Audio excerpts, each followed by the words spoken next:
Good evening. Hello, hello. How you guys doing out there? Coming at you with another YDBT Daily. That's right. YDBT Daily every Thursday, 8 p.m. Eastern Standard Time on this channel.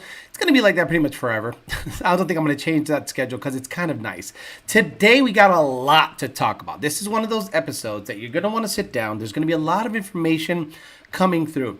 Specifically on another innovation that Lund Racing has come up with called the 6Rlide. I know it's a weird name, but when you look at it, it kind of looks like the name Glide, but it's a 6R80, like a Power Glide 6R80. Think about it that way, where we have now unlocked the ability to have a two-speed, that's right, a two-speed 6R80, leaving in second gear with a 4R200 hub, going through the traps at 9,500 RPMs, and we were able to achieve a better ET than we did at World Cup in Florida. So all that bullshit that people are like, well, they're only going to run a number up in Maryland. Guess what? They ran it at the home track. By the way, Bradenton Motorsports Park, shout out to Wade and the people there. The track prep was stupid. Excellent track prep on the drag radial lane. We'll talk about the 6Rlide mod. Do you need it? Do you want it? The applications. What are the benefits? What we did to make it work? Not specifics. We're not going to give away specifics. But we'll talk about the methodology behind it. And we'll show you some clips of it going down the track with that, resetting the 6R80 record with a now two-speed version of the Power Glide. So if you didn't like the two-speed and you thought that was crap, well, guess what? Now you got something else to hate on because now it's a two-speed.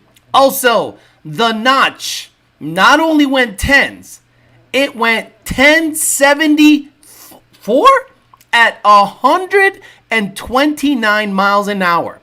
That is a serious small block Ford. Say what you will. If you grew up in the Fox Body era, a 1074 and a pump gas stick car, making that happen is seriously impressive.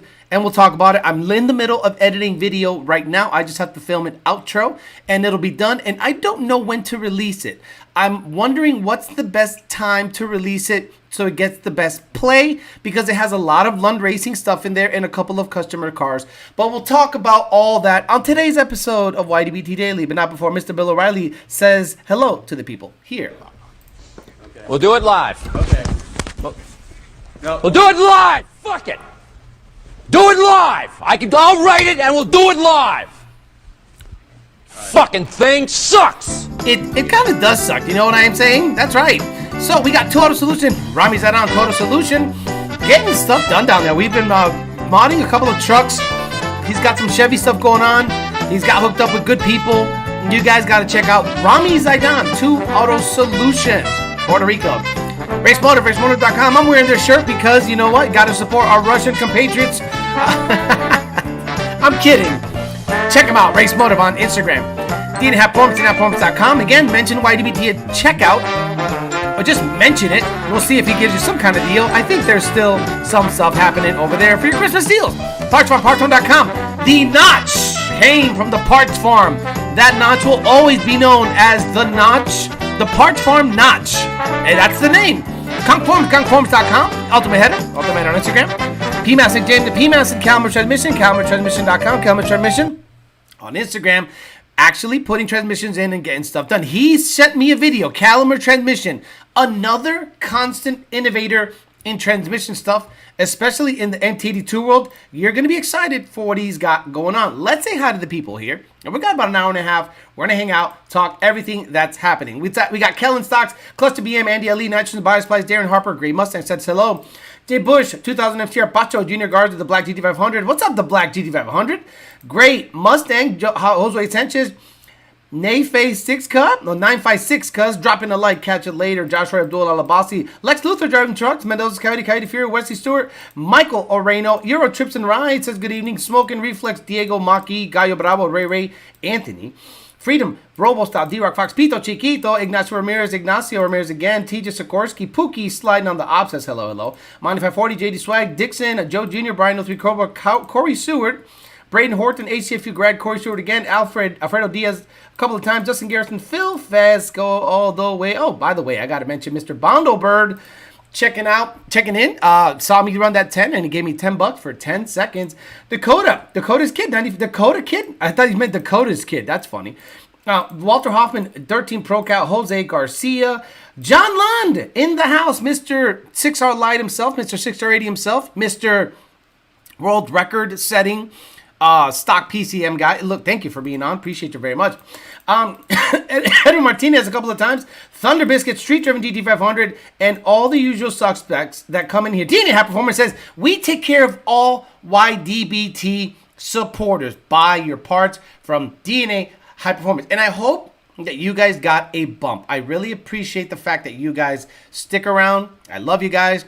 And the fact that you're one of the main sponsors of the channel, great. The beginning of the year, I'm going to renegotiate everything. I'm going to see if I can have a nice clean slate and see who is willing. Did you see a bump? Did you see the channel support your company by mentioning you? Yes or no? And if so, what's that worth to you for the year? So I'm going to try to do some renegotiation. And if we have less sponsors, that's fine. But I want to do a nice clean slate every year. Okay, let's talk about it. On Facebook, John Lund Jr.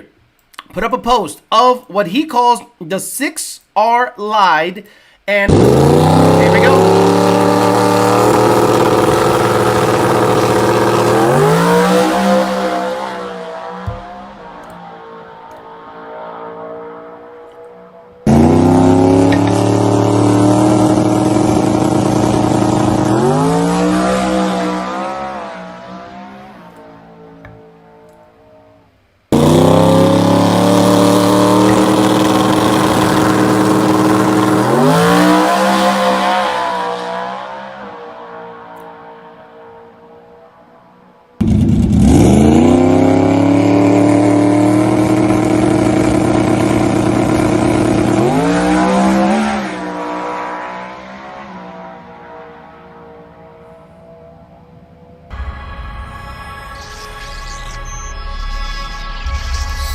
So there you have it, and let's read the caption on the video right here. Grey Goose resets its record yesterday at our home track at Bradenton Motorsports Park. Doing some new testing, 676 at 207, 442 to the 8th. We put a 3.6 rear gear in it. We changed the transmission fluid and filter and got it to build some more boost so we can try a second gear leave with the same transmission from World Cup. And it works awesome. We call it 6Rlide. On 4 to 5 less PSI, we achieved a similar ET out the back by simply from being able to make use of the power curve at 9,500 RPMs. There are numbers to pick up in the front with some tweaks, but it's time to take the car down for a little bit, get some more weight out of it. Stay tuned. So let's talk about it real quick. A 4R200 or a 3R200, we launch in first gear. First gear, I believe, is 270 something, 274. 274, 154, 10. That would be the split. So if you buy a 4R200 hub, install it on your 6R80 car, you effectively now have a 275 first, 154 second, and a 1.0 third. Same converter, same drive shaft, same all that stuff.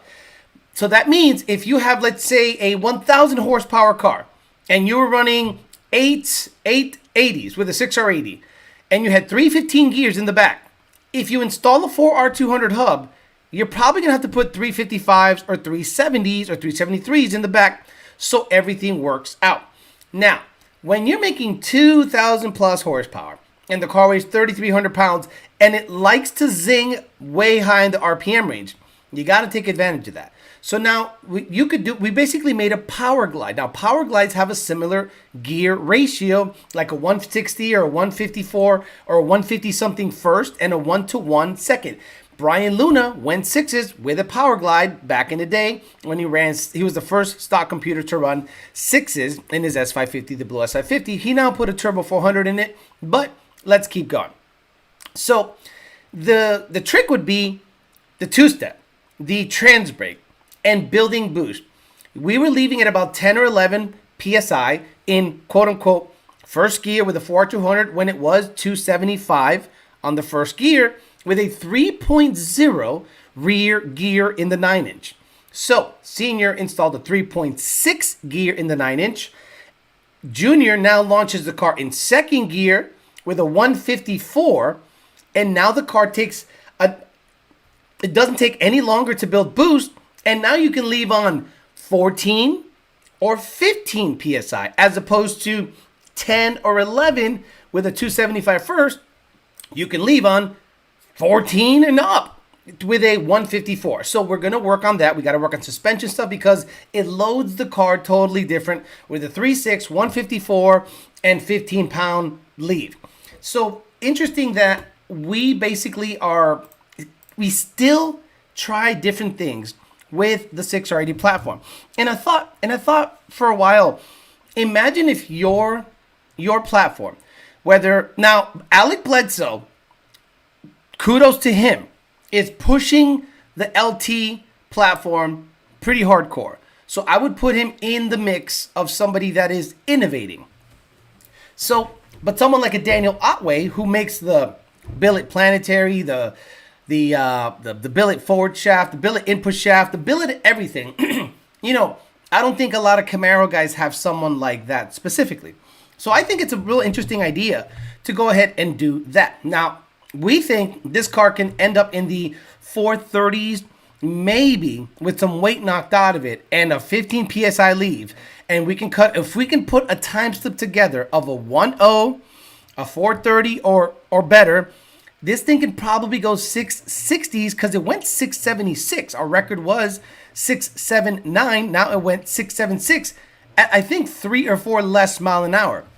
What does that tell you? The car is insanely efficient in the front. So I think we have, quote unquote, more left to it. So, but we definitely got to knock the weight down. It's still a 3,300 plus pound car. And if we want to run places like TX2K, FL2K, and World Cup again, and eventually get knocked out of Street Fighter and into the world of serious drag cars, things of Warriors versus Tres Cuarto, Extreme 28s, and FL2K Street Class A division, that's going to be requiring really badass stuff. Now, the Grey Goose, I think, is great up to a point, but eventually you're going to be going up against cars where they build a chassis and drop a body on top with a firewall. And, eventually, if Lund wants to play in that sandbox, well, we're going to have to party and do something like that, but probably not with the Grey Goose, because I don't think the Grey Goose is going to be chopped up as to what it is. I think the Grey Goose is a wonderful test bed to test out all of your theories, right? The Grey Goose needed to get those suspension tweaks, needed to get lightened up, needed to get those mods done. Second gear leave, first gear leave, 3.0 gear, 3.6 gear, 6R stager, second gear, first gear, 275 on a 14-inch rim, 275 on a 13-inch rim. All that stuff needed to be vetted on that combo so that one day we can literally stick a 6R80 in a tube chassis car and really get after it. I'm saying low 4s in the 8th, and who knows what can happen in the quarter. Interesting stuff, exciting stuff. And, got to give a shout out to people like FFRE, Jacob Power by the Hour, and Blacklist, all the people that were involved with the main build of the car, and Wonder Racing, who pretty much wired the whole car, did all of the electrical work on the car. Those people are just as responsible for the car performing as anyone else. But that FFRE motor, dude, that thing hit the limiter a couple times because the transmission, I think, is experiencing now a slight loss of pressure. And I don't know if it's cavitation, I don't know if it's a restriction, and I don't know if the fluid is flinging back so fast that it is temporarily sucking in air or not enough head pressure and relieving some of the pressure in the converter, the charge pressure, so that it can stay. Because when you hear the runs, it sounds like it's shifting. But what it's actually doing, it's launching, losing charge pressure, coming back, and then, coupling again. So people go, oh my God, it's a lockup converter. No, we actually saw some stuff with a pressure drop, and we're like, okay, now we need to really pay attention to this. But I think this does a great job of vetting what this combo is capable of. This car still weighs 3,300 pounds. If this combo was in a comparable notch, SN, New Edge, bodied tube chassis car at 2,800 pounds, stop it. If all of this stuff can translate over into a real chassis, this thing is going to be serious, and it's going to be a 6R80, and guess what's going to happen? because you're starting to see it now. The Coyote is literally being treated like its own thing. How much weight do you put on a Coyote car with twins?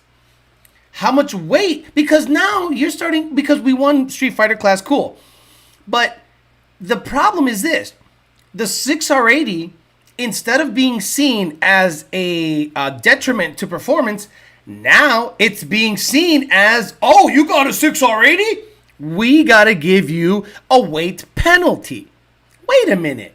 This is one transmission, one person doing this. It's not a universally faster transmission.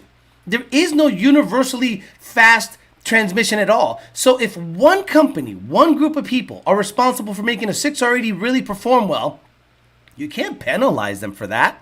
There are more controllers and aftermarket companies that deal with turbo 400s. M&M, RPM, your mother, everyone and their mother built a billet version, 2-speed version, 3-speed version, Cohen, Neil Chance, you name it. They support the shit out of the 400.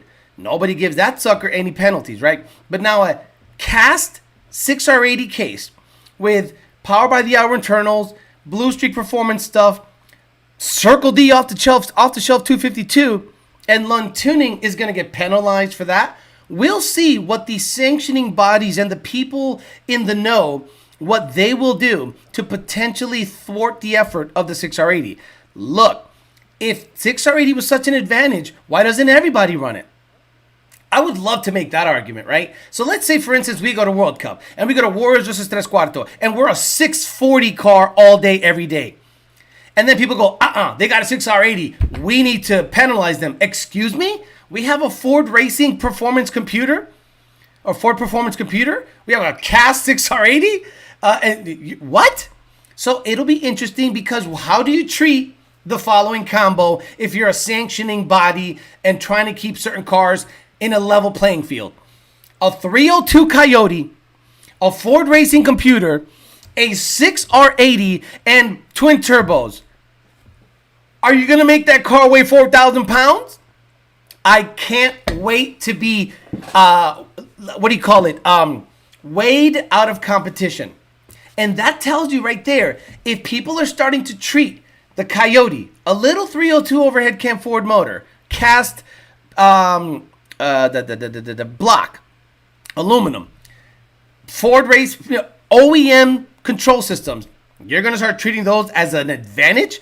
Then if that's the case, why doesn't everybody run a 6R80 with a Ford Racing? I can't wait to see what the excuses and the copium that people are going to talk about when it comes to the 6R80, 6Rlide, and all, and 4R200 stuff. It's going to be a good time. Now, the notchback. There's a couple of people out there that get up in my comments on YouTube. They go, that notch ain't going 10s. That notch ain't shit. Why you talk about that notch being 10s? How the fuck what makes you think that NA stick shift 1997 technology car is gonna run a 10? Crazy. How can it run a 10? Impossible. Third rip, it runs a 1099. Next time it runs a 1075, and it finishes off at a 1074 at 129 miles an hour. Not 121, not 127, 129. Guys, pump gas, TKO 500, spec clutch, looks to be a 400 plus cubic inch small block Ford on pump gas. Coyote guys must be confused. Wait a minute, it doesn't have a gutted Coyote with a CJ in it? I still have my headlights. I still have my interior. All of it. All the seats are still in it. It has Dynamat in it. It's got tailpipes all the way to the back. That's right. No gutting. It's already a light car. So you can build a 10-second car with 90s technology. So the next time you see your favorite NA asshole with a Coyote taking his headlights off, taking his bumper off, taking his doors off, taking his hood off, show him my video of the car running 10.7 pump gas stick shift. Guys, I can't wait to shove it up people. I'm going to go back. I am King petty. I'm going to go back and see the people that were saying that this thing wasn't a 10-cent car, and I'm going to get up in them comments. Start erasing them now, buddy. Go back to the comments on all my videos saying that shit ain't going to run 10s. I'm going to be all up in them. Do I have in them guts? Do I have in them guts? I do have in them guts. That's going to be me. It's gonna be me getting up in them fucking guts when you were talking that shit that the notch wasn't gonna run 10s. N.A. pendejo. And what's next? 9s with a 150 shot. And it's not only gonna go 9-9. It's gonna go probably a 70, probably a 60, based on the data that I see. I got some work to do. Got a rear main seal leak. I need some suspension work. It needs better springs and better dampening in the back. Potentially a K-member. So, hey, if someone wants to shout a brother out, get a K-member in there. It'll be interesting to see what this notch ends up doing with a 150 shot. And after it does a 9.7, 9.6 with a 150 shot, I'm sticking a C4 in it. And if this son of a bitch starts getting close to an 8-second pass, you damn Skippy, I'm going to pill up, bring the timing down, and we'll see if we can get an 8.99 out of this sucker with a C4. Gonna be a good time. That car is exciting. So what do you think about the 6Rlide? Do you think it's gonna be an unfair advantage? Are people gonna cry about it? Do you care? Again, unless you're making 2,000 horsepower, it's probably not for you. The 4R200, it has to be re-geared if you want to use it on your car at about 1,000 horsepower or so. But 99.9% of you are fine with a 6-speed. Gino Todd says, what is better, ESS or Gen 5 Whipple? If you haven't listened to this channel enough to know that that is a weird question, how do you want your powered delivered? I'm sure people will cry about it. Matt Benoit says, hello, hello. Everglarger says, factory cast block, heads, and transmission. Penalize that man. Sir, what is your combo? I got a Coyote. Twin turbos. 6R80. And Ford Racing Computer. You need to weigh 6,000 pounds to race this class. Excuse me, what? I'm going up against Billet 2JZs with the Power Glide and Motec. Yep, but you got a Coyote with a 6R and a 4. Oh, does they have a 4-200 hub? Yep. Add 200 pounds. Crazy stuff. Fox getting it. So, if the 6R80 is penalized and the Turbo 400 isn't, that means they admit the 6R80 is a better trans. That'd be funny. The notch may outrun by boosted Gen 2. How much faster do you think the notch could be on race gas? I think it could. Okay. If I optimize NA, C16, good suspension, because I'm running out of suspension. It's starting to wheel hop and doing crazy shit. And I can launch on a limiter, set up the two-step. I think the car can go 1050. Because it cut a 158 60 foot, the best it could do. And I was dumping the clutch, but not to the floor. Guys, please do yourselves a favor. Drive a carbureted car. A lot of you guys are young. A lot of you guys don't get it. Dakota had never driven a carbureted car, let alone a Fox body. I gave him the keys. I said, go drive it around, do your thing. Him and Brandon got in it. And he's like, this thing has instant power and instant reaction. And I kind of like the fact that the pedal is hard to push. Like, you have to want to go watt to go watt. So when you're able to, I was able to maintain 4,000 RPMs on the launch because the carburetor is so easy to control with your foot. It's not drive-by-wire. I am not requesting torque. I am opening a blade. That's the difference. So I was able to go 3,500 RPM, 4,000 RPMs, 4,500 RPMs, and finally the best time was reached with a 5,000 RPM leave clutch dump. Not floored, hold, and you do this at the same time. That carburetor, that Holley, I forget what series it is, I did no tuning to it. I bolted it on, dialed in idle, air, fuel mixture, and at wide open throttle, slammed at 12.3 all the way down the track. What a wonderful, wonderful carburetor. And that car can outrun modern vehicles with a lot of work.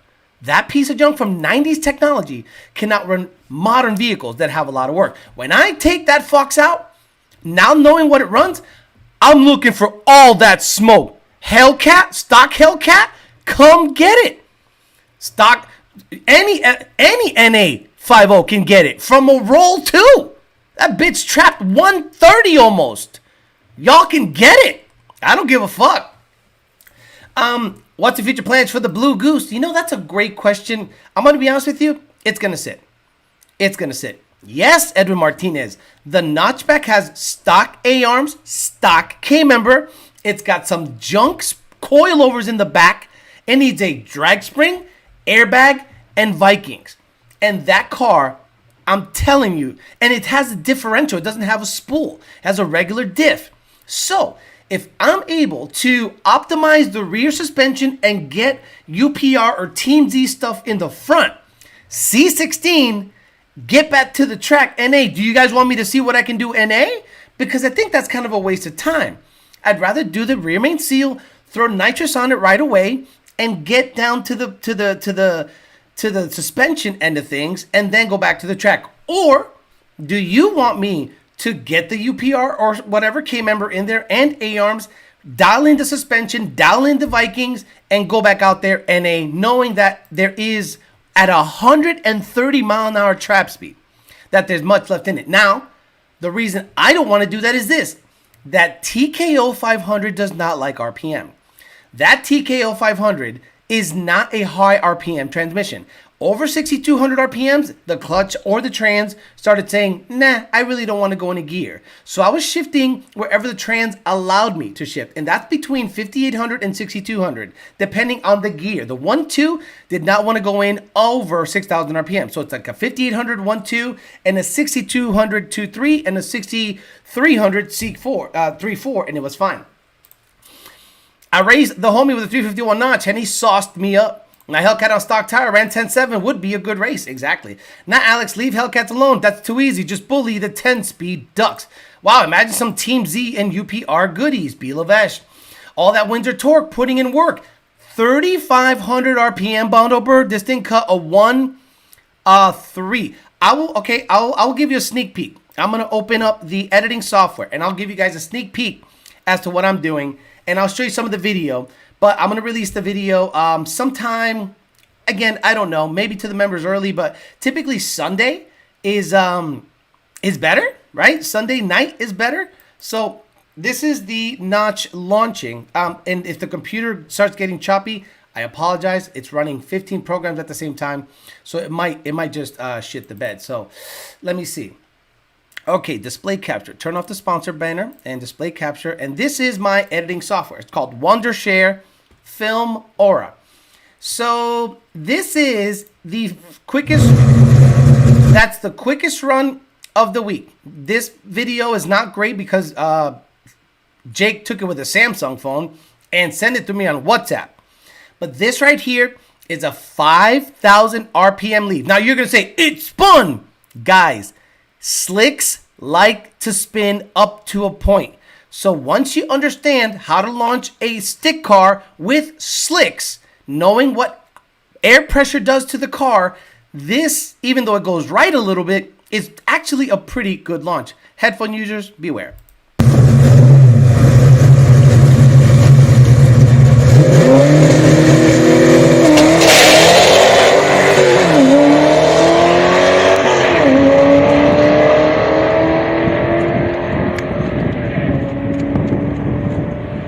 So 10.74, 129.37. Now we're going to go look at the angle I think Brandon had. I think this is Brandon's angle. No, because I went to the right. No, not that it either. Maybe this one.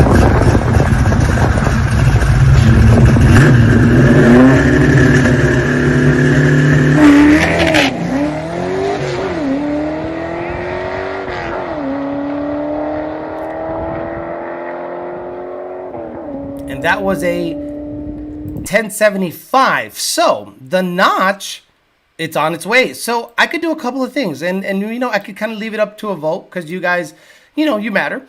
You could say, nah, optimize NA, or get nitrous in it, fix the rear main seal leak, and get after it, run 9s with minimal work. Because that's the whole goal. This thing can go 9 stick, and I don't have to touch the front K-member. All I have to do for sure is tighten up the rear suspension. It does this crazy wheel hop if you hit it wrong, and I'm not looking to break the front control arm, the torque boxes. The torque boxes are stock in this car. No reinforcements. Understand that. So I'm trying to do all this with minimal work. But it was actually really fun. And I wasn't really nostalgic, but I never was able to afford a Billy Badass Notch when I was a kid. But I'm telling you, this car, if you understand old school hot rodding, slick stuff, because everyone's thinking, oh, not you got to put a drag radio in a slipper clutch. No, you don't. If you understand the slick game, you can actually get down shittier tracks if you understand how the car works. So we'll see what I do. The Black GT500 says slicks need wheel speed, almost a controlled spin the whole way down. Joe Jackson says my GN ran 1080, 131, and that's a turbo car. So that mile an hour in your notch has ET left in it for sure. Try suspension tweaks, and I bet it has a 1050 in it. My issue is this. In order for that car to be NA fast, I got to launch it off a two-step and be more aggressive with the front half. You understand? I can't back half that car into the 1050s. So it is more, again, now we're talking about price versus outcome. How much quicker can I go NA and what's it going to cost me? So let's say I want to run 1050 in it. K-member, tighten up the rear suspension, torque box reinforcements, and the labor, and maybe an anti-roll bar. So what does that cost? Complete front suspension. Oh, front strut. This thing has a stock. It has a 90-10 in the front. So I can't adjust the strut. But it has a piece of junk Edelbrock spring in it. So let's say I get a strange single-way adjustable UPR stuff in the front, all the stuff in the back, torque box reinforcement, blah, blah, blah. You're probably looking at $1,500. And the car will run a 1050. Or I can spend $1,500 in a nitrous kit, and it'll be a 9.7 car. You understand what I mean? You understand, like, the price versus outcome scenario? The whole goal with this car was to go 10 stick, did it easily, and 9 stick, it's gonna do it easily. So once I go 9 stick a C4 in it and see if we can go 8s. It would blow my mind. It would blow my mind if this fucking 351 based car with minimal shit that I bought from the parts farm ends up being a high 8-second car with a C4 in it. Coyote and twin turbo the notch. See, that's crazy talk. That's just such crazy talk. Why? It's so much cooler to go fast with old technology. Got the wife listening in the line and she agrees. Theo Alex, come first. Good. Around the NA setup first and hurt some feelings. See, the thing is, car life, there's no feelings to hurt. It's already a 10.7 car. So are you going to be wowed when it goes 10.5? I'm not going to be wowed if it goes 10.5. I'm going to go, it's 10.5. 2/10, and it cost me $1,500 in suspension tweaks and potentially a clutch because I got to launch it off a two-step and see what happens. But what is the nice thing about the NA game? Consistent, repeatable, and the engine ain't going to blow up. But you're going to rag out suspension components more quickly. The 150 shot is safe enough. Bring it down to 26 degrees, run C16 in the fuel system, run C16 in the standalone fuel system, dial in the nitrous, go back out there, run a 970, launching at 3,500 RPMs because the nitrous is another 150 and another maybe 200 pound-feet of torque. I got to shift it at lower RPMs, and this thing's going to run out the back a 9.7 at 145. Come on, that's crazy.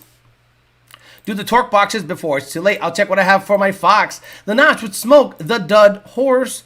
That is a bad street car. Alex, can you just explain the pros and cons between race gas and E85 and why someone would run one over the other? Sorry, not familiar with that stuff. Okay, so in my opinion, E85 became popular because of its availability and the price. Let's be honest. Everyone before E85 was running Q16, C16, C10, or MS109 at $70 for 5 gallons or $10 a gallon. So people were like, fuck, So E85 became super available because it is subsidized by the government, let's be honest. And it became available in every pump because for a while it was a alternative fuel people loved. And then all of a sudden it became bad. Like, I don't understand how ethanol was a good thing for the government. Then in the same breath, now it's a bad thing. because we grow too much corn in it. It reflects sunlight. Whatever. So, if you want to run the car, now there's cooling benefits to E85 at 650 horsepower, but NA, I'm going to be honest with you, there isn't that big of a difference between race gas and E85. Let's say I have an NA car, full bolt on, right? CJ, throttle body, blah, blah, blah, blah, blah. E85. And let's say it makes 500 wheel horsepower and 400 pound-feet of torque. I could probably make that on race gas. On C16, which is leaded, so you want run some O2 sensors, MS109 or Sunoco 260 GT or Q16, some kind of oxygenated fuel, race gas. But you're going to pay 17, 18 bucks a gallon or 12 bucks a gallon for race gas versus $2.50 pump E85 that has over 105 octane. The reason E85 is popular is, in my opinion, availability and price.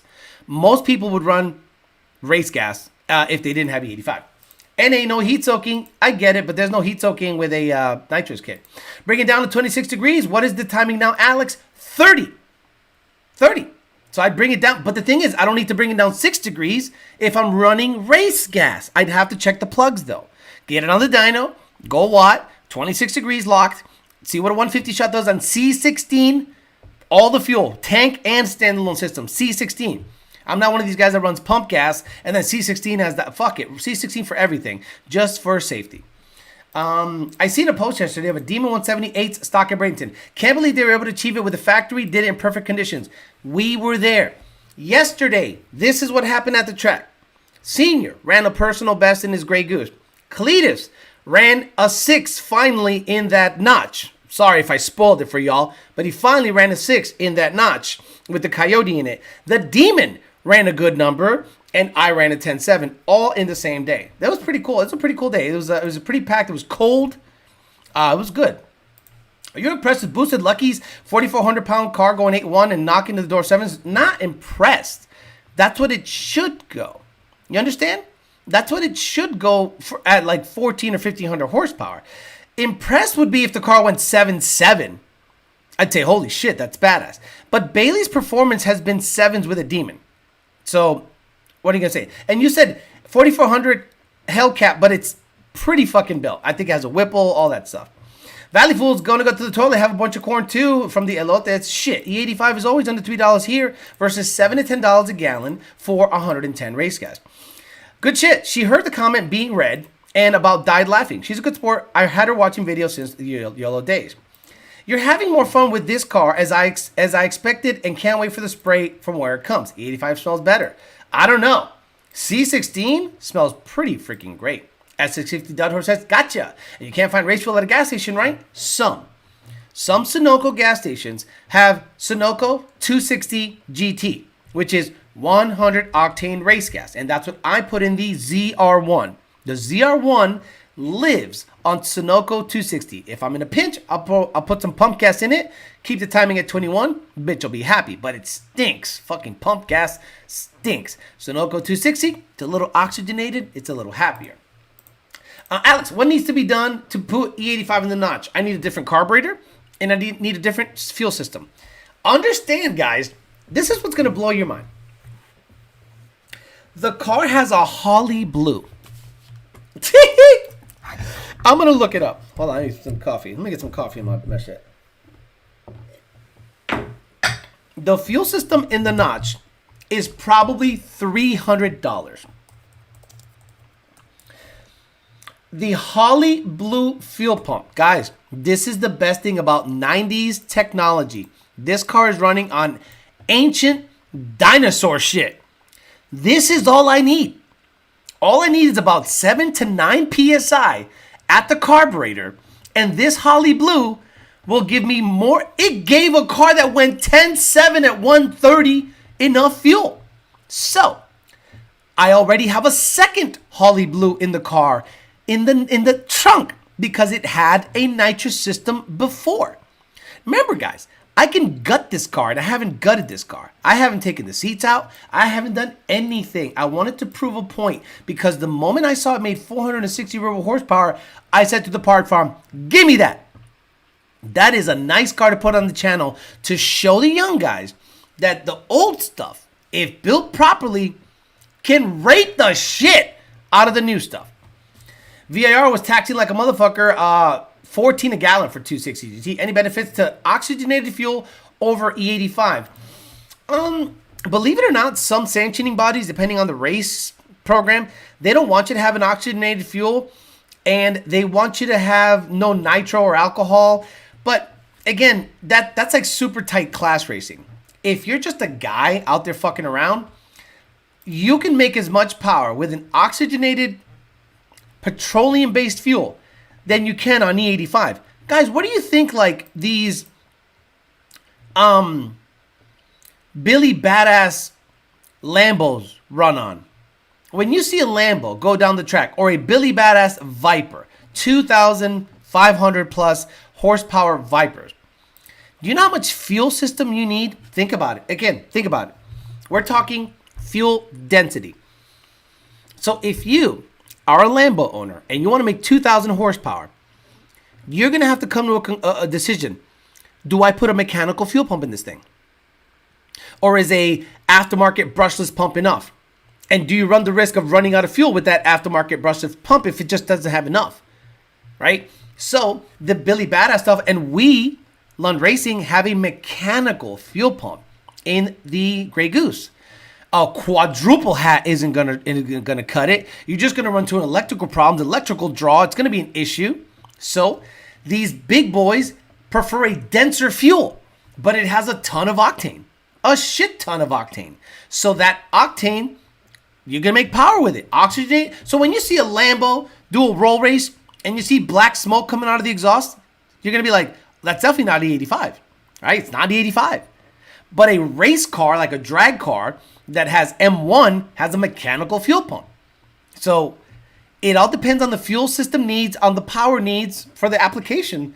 So a lot of people that have Billy Badass, like a R8, Lambo, or Viper, they're going to run like a Q16 type stuff. Did Clee come over to the Lund Cam and ask you guys, why is there so many sad sensors? No, he did come over and say, why did it take so long? He's like, why did it take so long for us to run sixes? And I, under my breath, said, the turbo kit. It's the turbo kit. If you have a lot of back pressure issues, you're going to have trouble making power. It went 6.9, but the mile an hour, I don't think, touched 200. And if it did, it touched low 200s. Whereas Lund Racing was going 204, 205, 206 at 3,300 pounds. Their car probably weighs 20-something hundred. Again, I'm not knocking them. I am happy that they went sixes in a Coyote, showing them the light. But if they had a better, less restrictive turbo kit and an FFRE motor in the thing, nothing against TKM, but I'm sorry, there are two Billy Badass Coyotes out there, Brett's and Seniors. And oh no, I'm sorry, there's a couple of grudge guys that keep shit quiet. You know, they got Billy Badass stuff, and there's like a TKM like looking Galaxy out there that's Billy Badass. I'm talking wet deck. I'm talking we have a radiator. We can drive on the street. We can do drag and drive. I'm thinking if they got with them and they had maybe Senior design the kit and have Ty make it, I think they would have a seriously deadly car that, listen to me, can rival the Monte Carlo. That's right, listen up. The notchback with a Billy Badass Coyote, a properly spec'd out turbo kit, and a Turbo 400, that El Camino will be the second fastest car in your fleet. And then you're going to have to come to a decision. Which one do you put the most money on?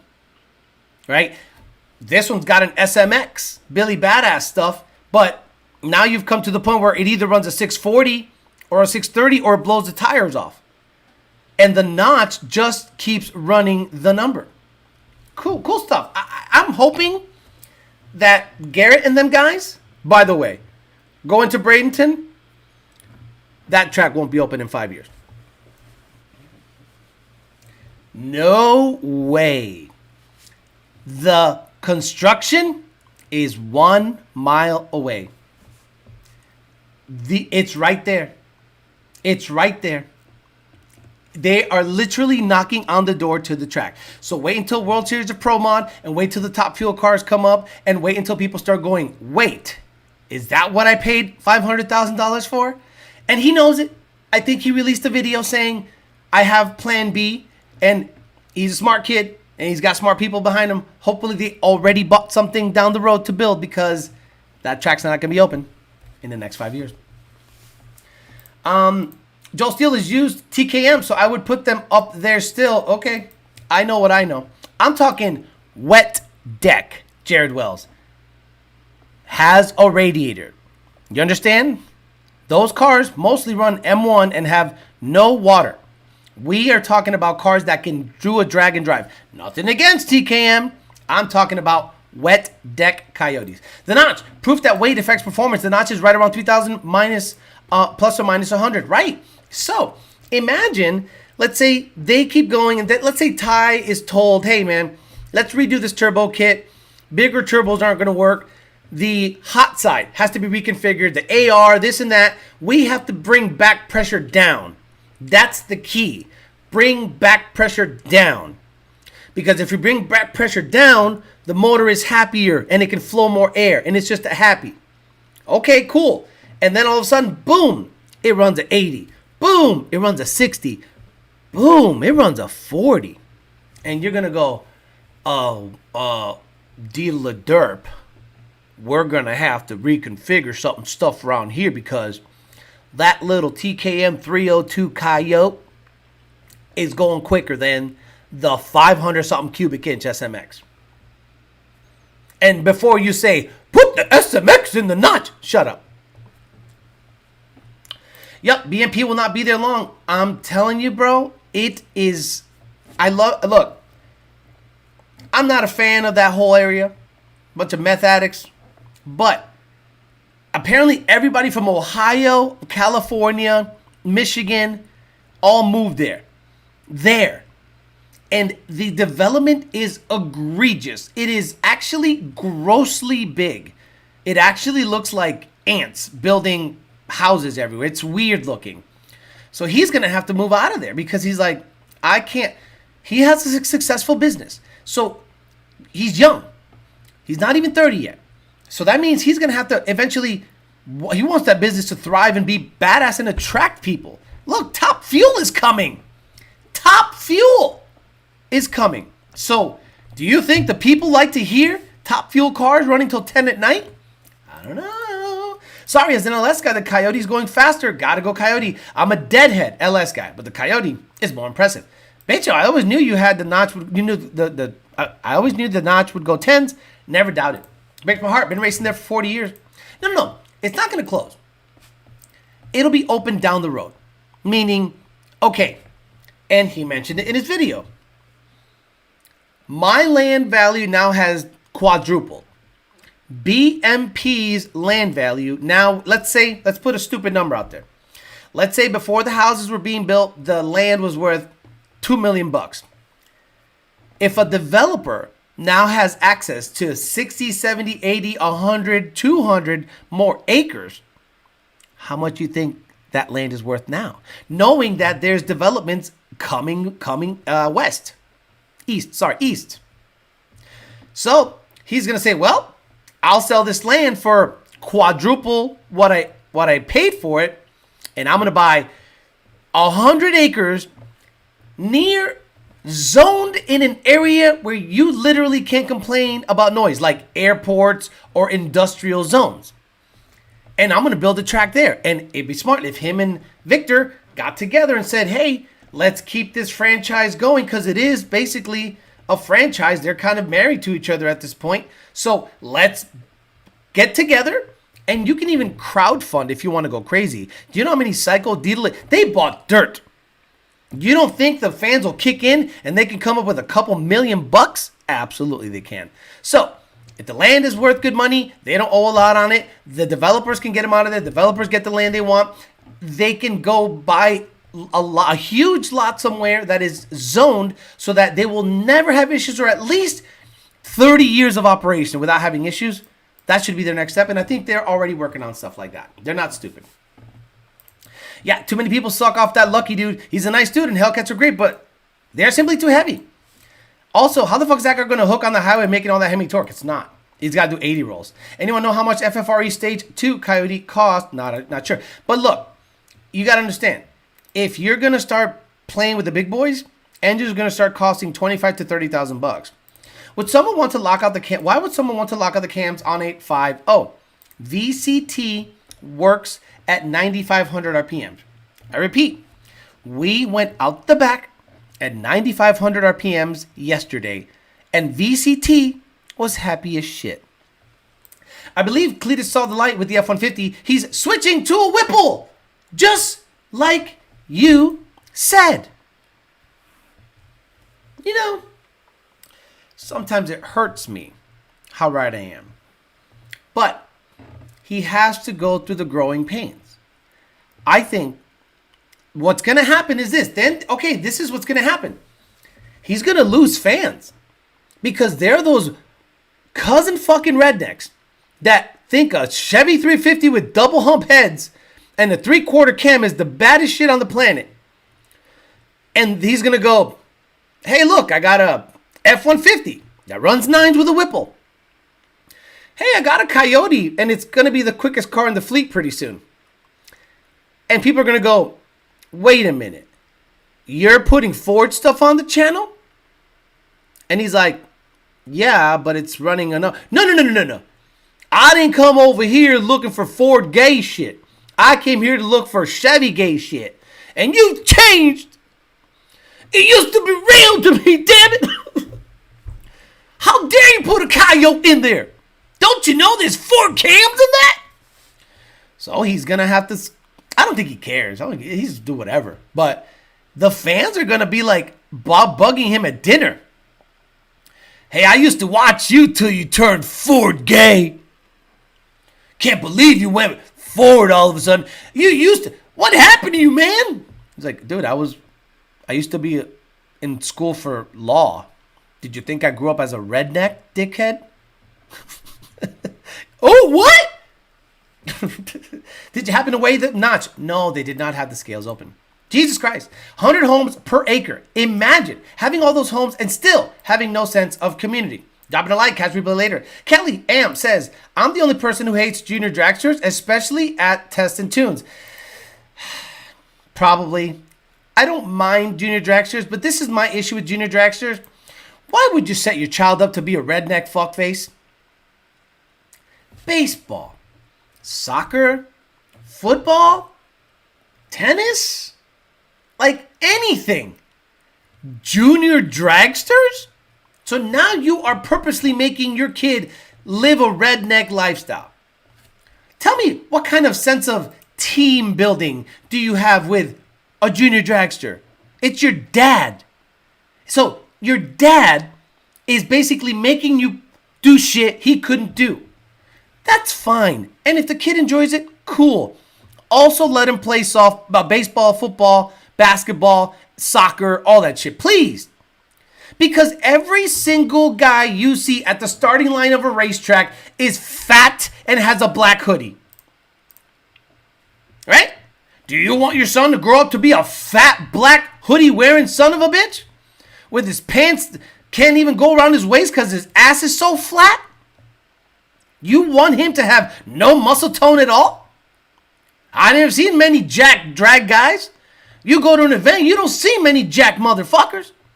You see a lot of fat, black hoodie-wearing motherfuckers. So, do me a favor. Sure, get him into junior dragsters, but also let him play football, baseball, and basketball. Just because you didn't doesn't mean he can't. Oh, my Lord. Or the motorcycles, they're going to be broke for the rest of their lives. Pickleball, he's tired of blowing head gaskets. Nobody bangs my sister in the Ford but me, damn it. No. Alex, Cletus fans are sloppy 5'3" burnout guys. LS has nothing with Coyotes now. Ford is controlling, and you cannot argue this. The argument is over. Hell, how many of you saw my car just run 10.7 and start to go, wait, whoa. A pump gas small block Ford went 10.7 stick? Yep. Nothing crazy, nothing exotic. It's got Ford racing heads. It looks to be a 427 crate motor from Ford that someone just paid money and threw it in the car. That's what it looks like to me. It looks like nothing special. So all these Chevy guys, all these 427, 454, da-da-da-da-da. This is a regular mild 400 plus cubic inch 351 stick running 10.7s. So LS, small block Chevy guys got to look at that car and go, I'm sorry, it's fast. 10.7s is fast NA. Sorry. Damn, Alex. All the parts, brands, offer is black hoodies. The Coyote is badass no matter how people play it. I'm learning Gen 1 tuning. Still not concentrating hard enough because of the Coyote and tuning. Dude, James Williams, I'm going to tell you something that you're probably going to be dismayed about. No matter, listen up, please. Anyone that wants to get into Coyote tuning, you're going to hit a wall. Anybody that is learning Coyote tuning with commercially available software, HP tuners, SET, da-da-da-da-da, you're only seeing half the story. You have to know somebody at Ford. You have to know an engineer. You have to know someone that has special shit, special software, stuff that you can't get. Now, do you gotta do some dirty shit to get some of that stuff? I'm sure. I haven't had to, but I knew who's willing to. I want to work for somebody that is willing to go in the dirt to make the product better, right? So as much as you learn, James Williams, if you're learning with HP tuners, half the story. SET, half the story. And there's some stuff on SET that isn't on HP tuners, and there's some stuff on HP tuners that isn't on SET. And then the naming structure is fucked up. So you need the roadmap, the definitions, you need a lot of stuff. So if you think I'm just going to open up a laptop and go, I'm going to learn this Coyote tuning, I love you, but that's not the way to do it. And no tuning school is going to help you. You know what's funny? Imagine if Lund not opened a tuning school but offered classes and base files. Because look, the people that have Lund base files probably can't even open the stuff that they can't see. Oh, I got a Lund Racing base file from 2016. Okay, so you open it in your commercially available software, you flash your car with it, and you're like, yeah, Lund file. But what makes it a Lund file? Do you think what you see makes it a Lund file? Do you think we nudge around what Ford already put there? I heard a tuner say that. All you guys do is nudge around what Ford put there. Excuse me? Guess he doesn't know what user-defined stuff is. Don't you Holly guys nudge around? Don't you have a drop-down menu? LS, Ford, firing order, injector data, populate some tables, tweak away. Oh, that sounds simple? That sounds oversimplified? Just like you saying, we nudge around what Ford has in there already. That's how stupid you sound. As stupid as me saying, you work with Holly's base tables that they have set up is the same as you saying, you guys nudge around what Ford already has indexed. If you have never done it, cállate la boca. Shh, cállate. You haven't done it. Shut up, please. It's just spark and fuel. They don't count labor in their builds. Parts might be cheap, but your life is replacing the same broke shit 100 times, calling it fun. Anyone that says LS is cheaper and named Edgar built a 427 out of 200,000 mile Tahoe block. Real LS building is expensive as fuck. A turbo LS, nickel and dime you to death. Bottom ends, block parts, nickel and diming, by the way. S650 Dud Horse. Alex, you think the Coyote is overrated at all? What are you talking about? Stop out of here. Stop. Just stop. Not a regular 351. Not a regular 351. Not at all.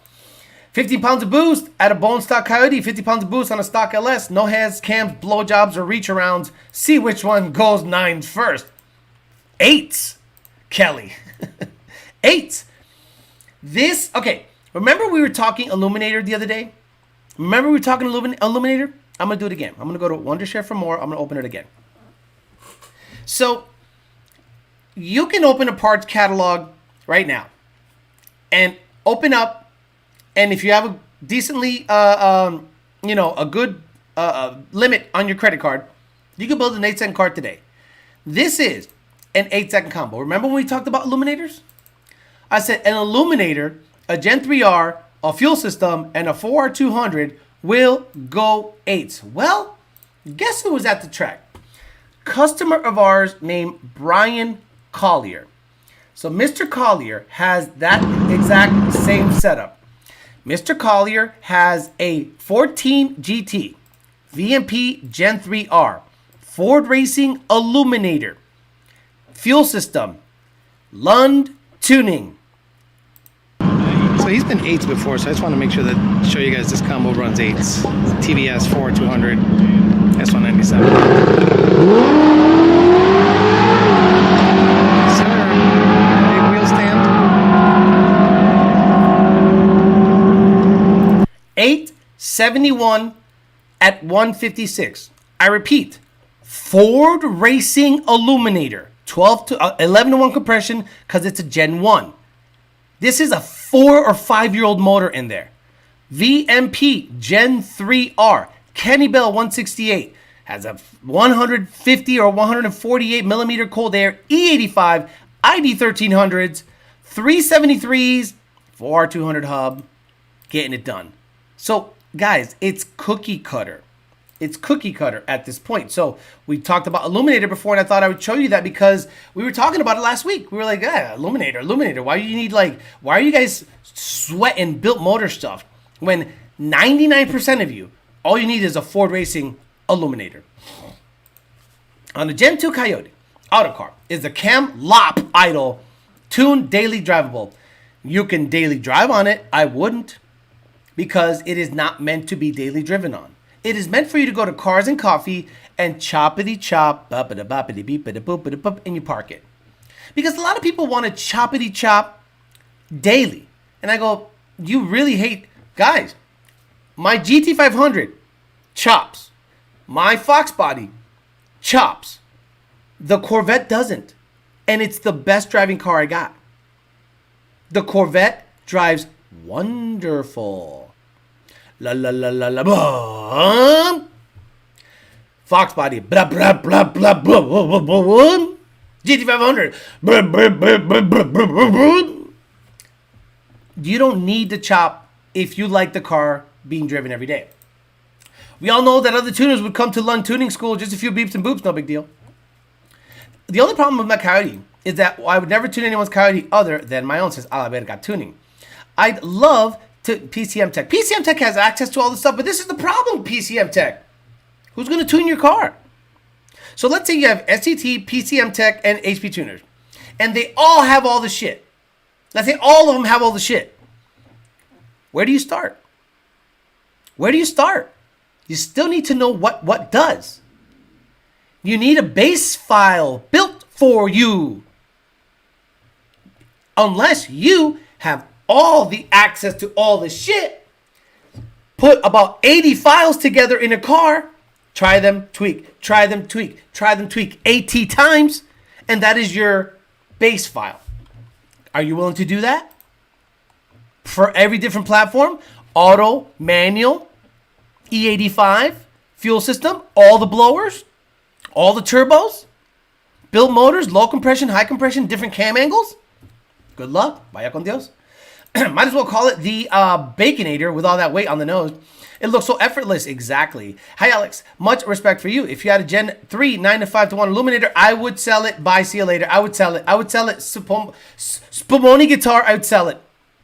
9 to 5 to 1 Illuminator? You need to have 25 pounds of boost for that thing to feel decent. That's the worst setup. And you will have a bunch of heat, especially with a Predator blower. That is a tip. Whoever spec'd that out, listen up, Spumoni, 9 to 5 Illuminator with a Predator blower on 93. That is the absolute worst setup I can ever spec out. Why? For it to make 650 rear wheel horsepower, you need 14 to 15 PSI. And then what happens when you whip a blower up that high? IATs go up. They go up. So now you need to keep the air charge temps at a marginal rate, and that means crazy cooling or meth. What are we doing? If you had a 12-to-1 illuminator and 10 psi, it would make 650 on pump gas, and IATs would not be an issue. Unreal. That is, whoever spec'd that out did a terrible job. I use VCT to smooth out the idle with my big cams. Smooth idle tune. Yeah, you have VCT control in your AEM, don't you?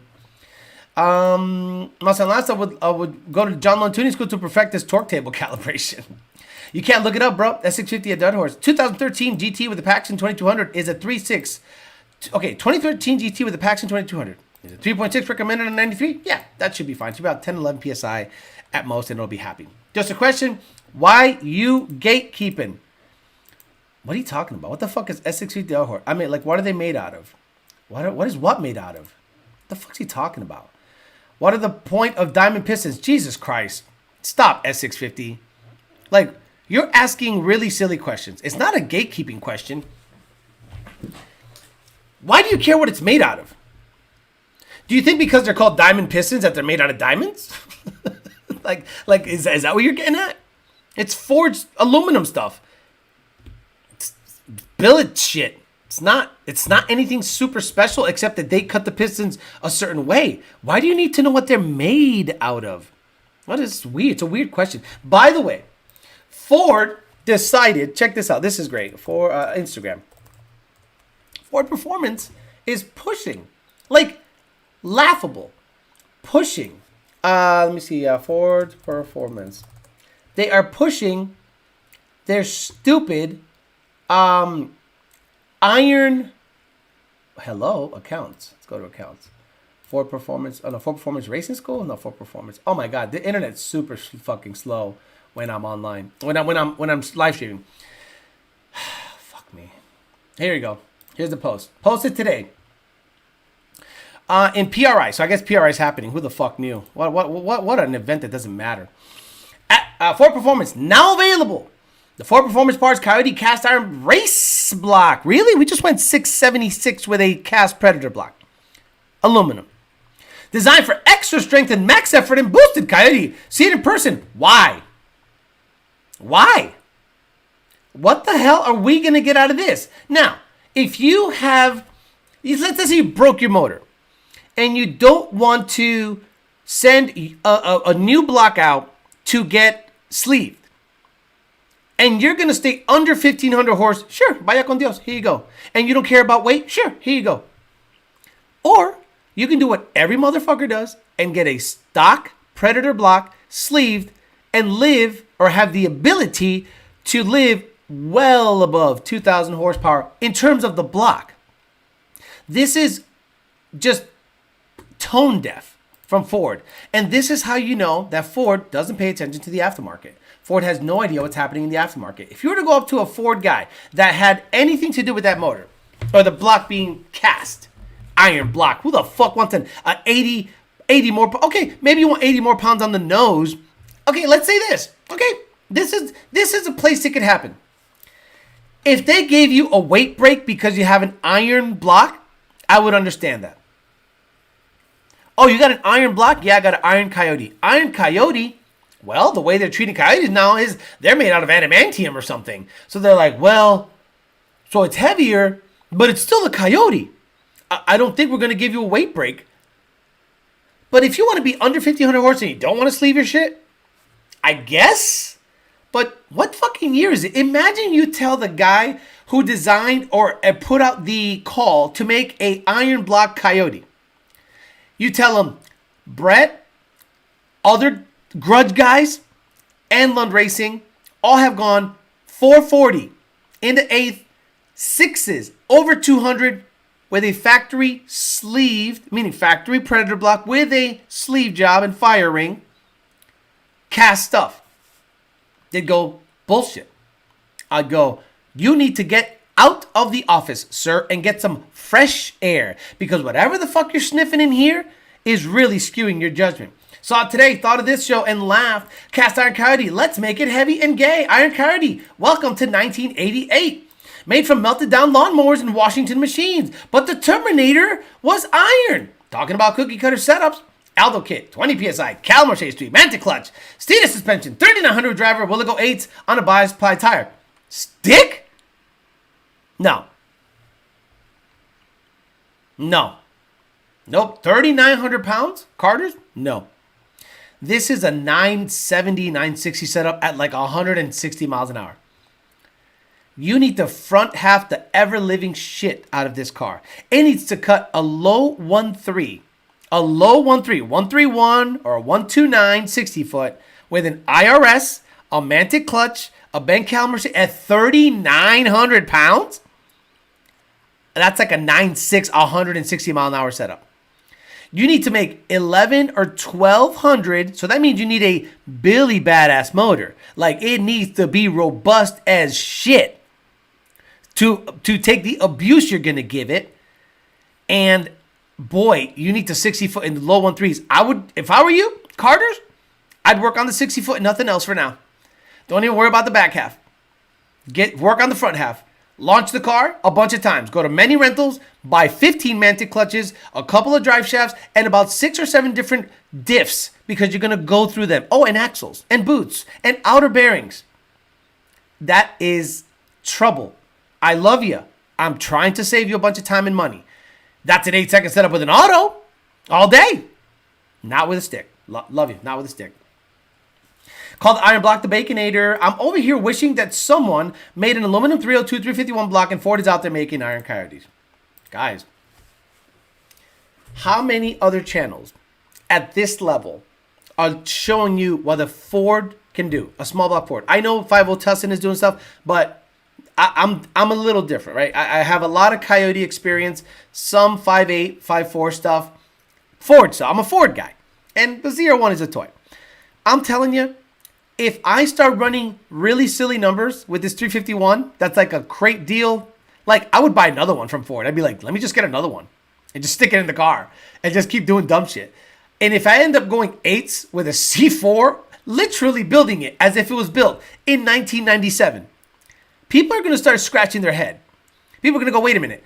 Do I get a Coyote with an Aldo kit, with a with a built 10R80, which is like $8,000, drive shaft, or do I just buy a notch, a small block Ford, a C4, and a 250 shot? Oh my Lord, this is going to be weird. How did the Caddy Daddy tow? I have never seen a purchase, a purpose purchase do so well. 3 hours up, my ass is getting massaged, my back is warm, the car is towing straight, it has lane assist, it stays in the center of the lane, it has air ride, so it self-levels all the time. And I didn't even notice that motherfucker was back there. I'm telling you, that Cadillac is a perfect towing machine at that level. It is not a badass towing machine for a big badass trailer that has a bunch of tools and dumb shit.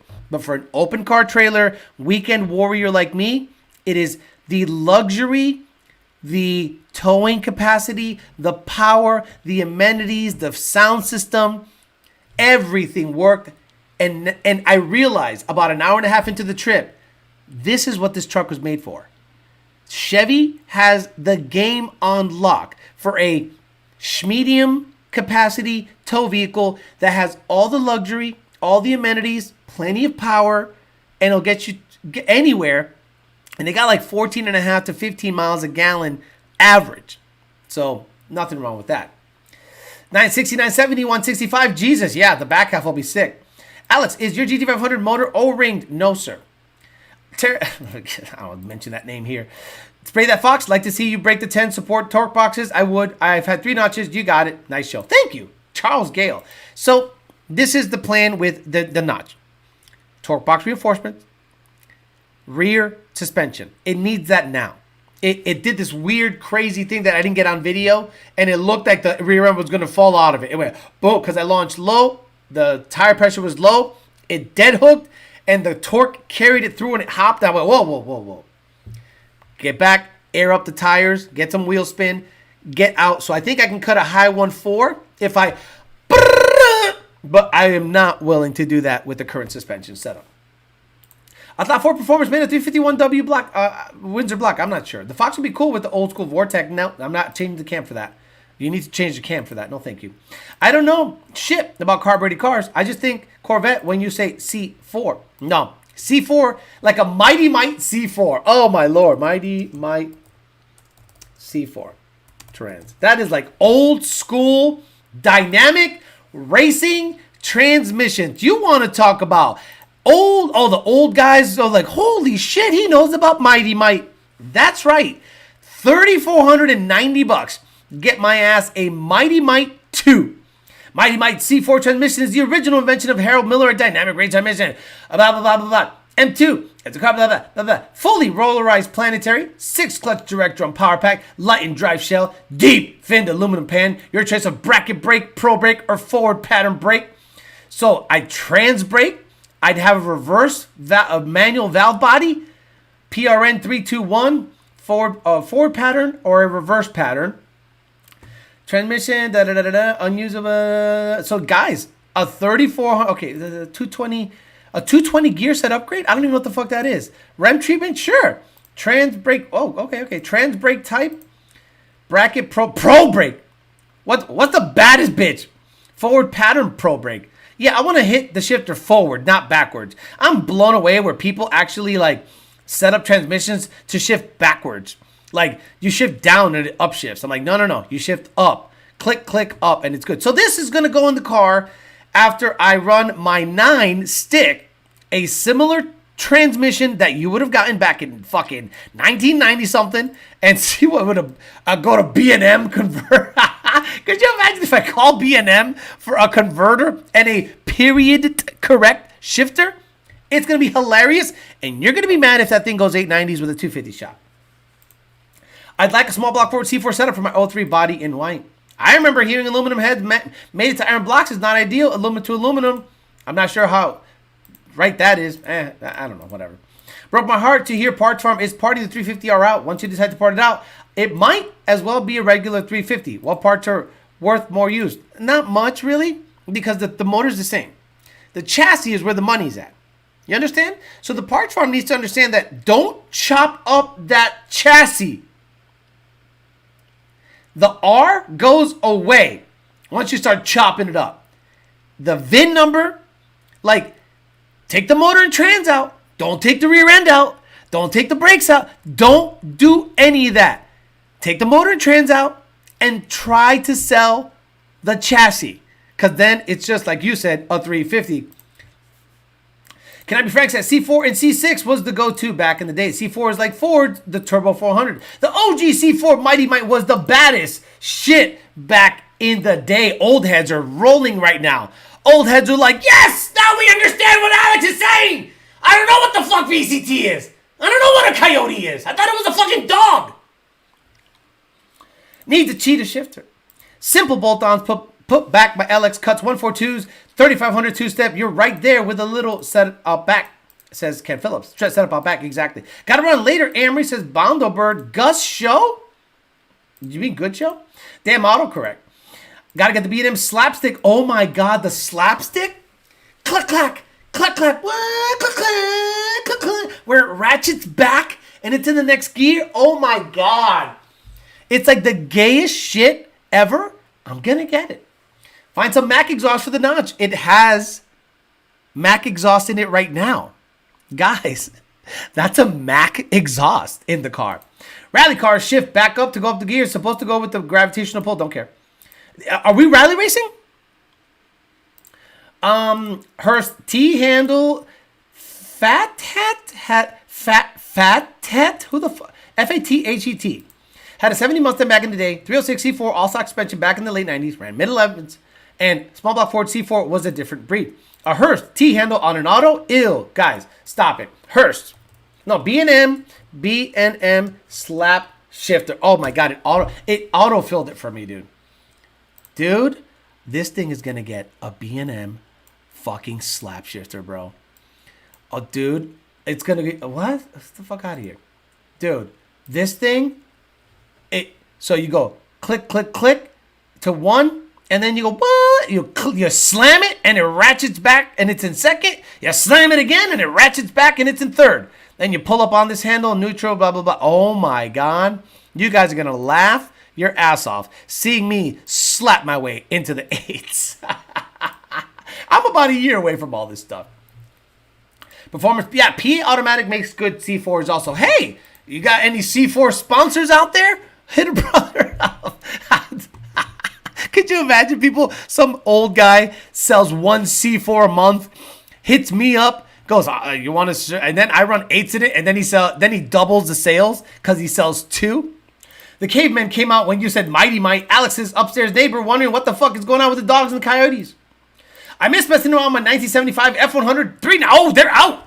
These old guys are out. 390 Edelbrock Carb C6 trans made decent power. Run a C4 in a 2011 Mustang? I wouldn't. I wouldn't. Pro chamber? Yes, it is a pro chamber, Joe Jackson. That shifter sucked. That's the funny thing.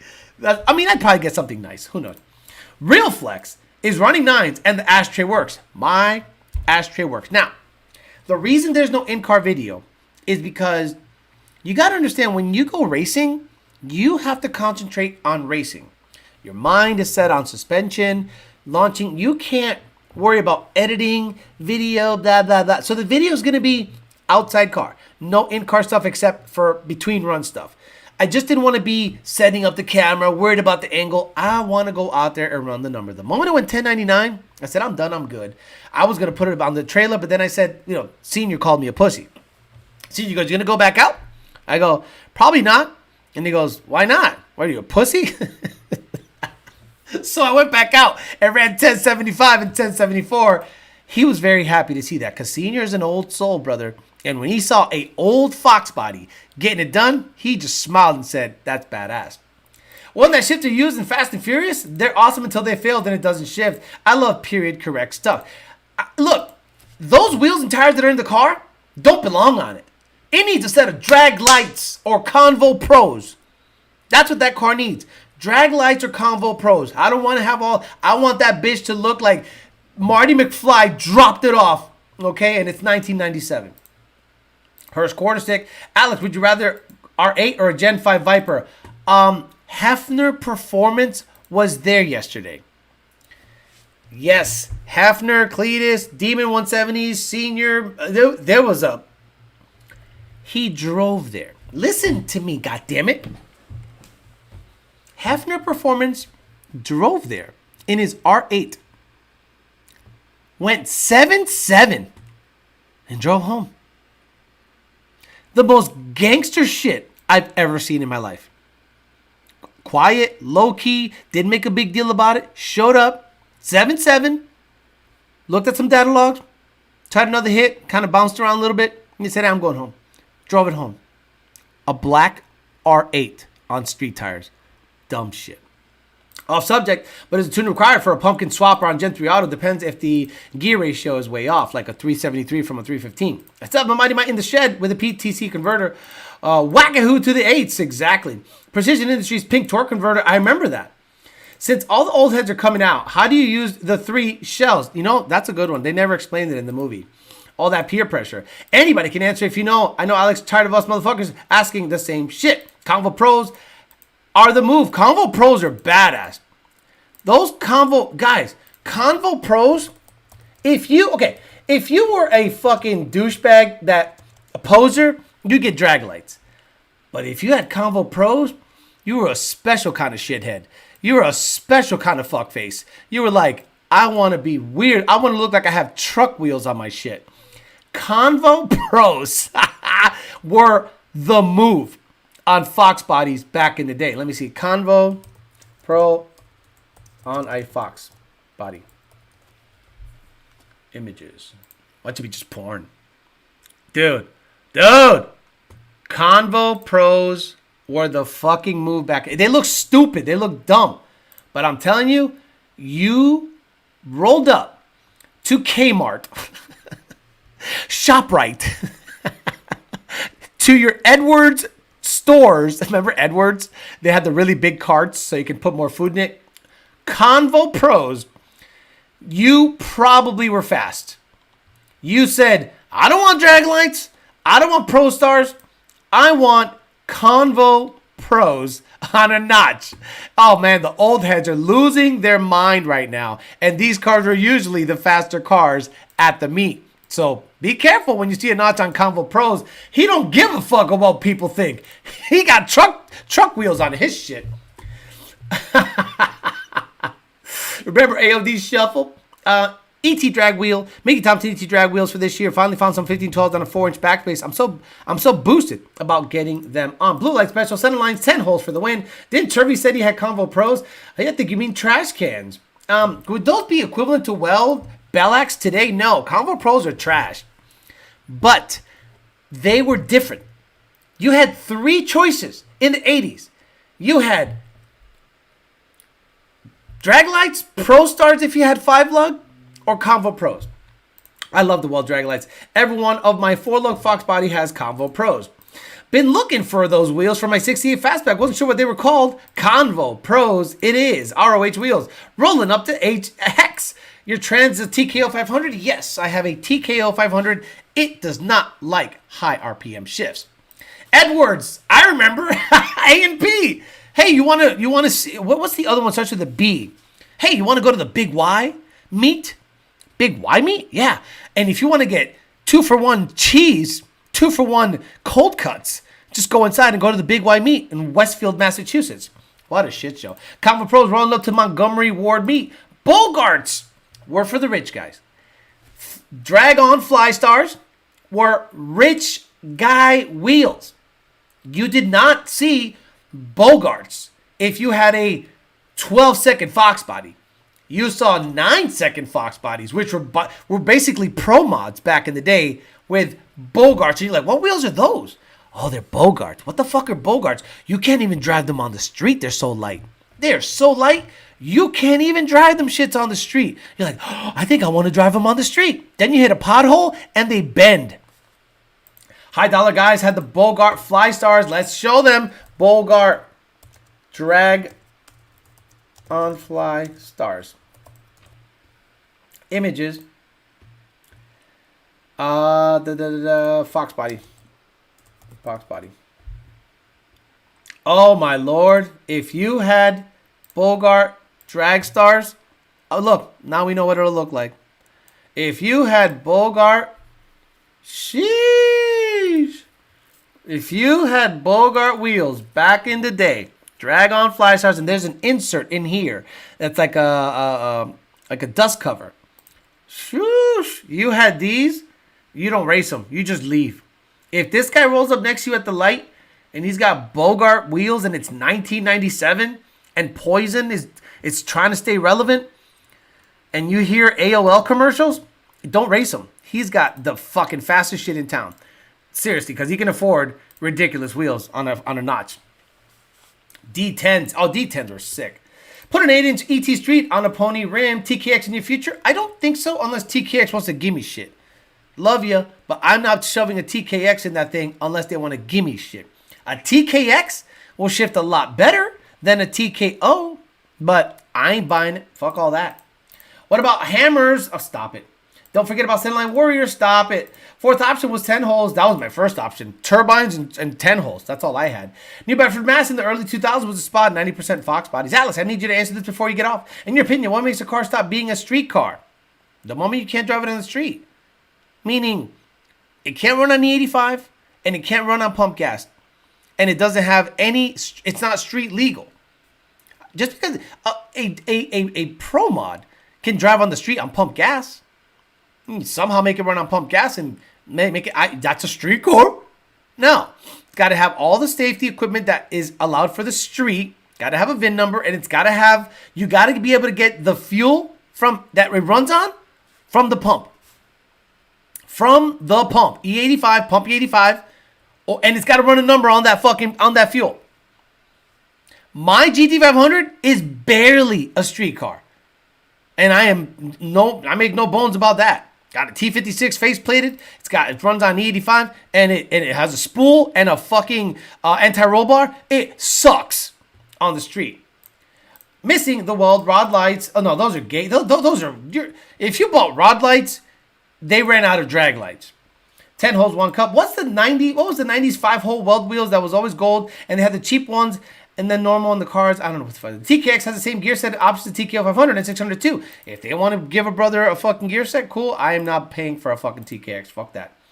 The idiots who drilled holes through the GT rear bumpers and the tailpipes, rest in peace. Well, all right, guys, I'm out of here. So, 6Rlide is a thing, a 2-speed 6R80.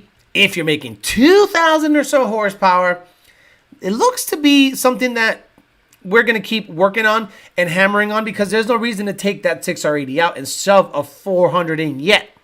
We're still not done with it. So we're going to keep going until we can't. And the moment we can't, then we'll go ahead and stick the 400 in it. To be honest, that 400 should go on the black beam. The black beam with the 10R80 is a dud. It needs a 400 in it now. So I think that car could live in the 790s, 780s, having a good old life with a Whipple.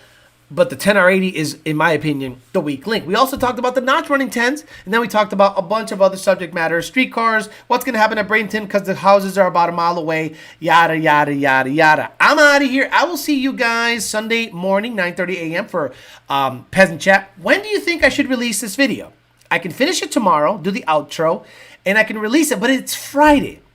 And when you release a video on a Friday, it goes into the void. So I think I'm going to release it when it gets the most traction, which is Sunday night. So I'm going to do that, but I'll probably release it to Patreon members first and YouTube channel members first. You'll see it first. Then I'll make it public on Sunday night, 5 o'clock or so it can get some traction over the weekend and early in the week. And then we can get after it, make more videos. Ben Calamer has hooked me up with a transmission setup for the C6ZR1, so I'll be bringing that up in a couple of weeks and get the second gear set up on that. If second gear is fixed on that ZR1, I'm taking that to the track. The ZR1, listen to me guys, right now is a 9-second car. Yes, it is. In this weather, it'll run a 5-second 60 to 130, and I guarantee you, if Ben Calamer fixes the transmission, we put a monster clutch in it, as it sits, it's a 9-second car based on what I know from the notch and how the Corvette feels. All right, guys, I'm out of here. We'll see if we can make that happen this winter, because now we're racing down here because it's cooled down, and this is when we get busy while you guys shovel snow up north. Have a good rest of your week. I'll see you guys Sunday morning. Bye.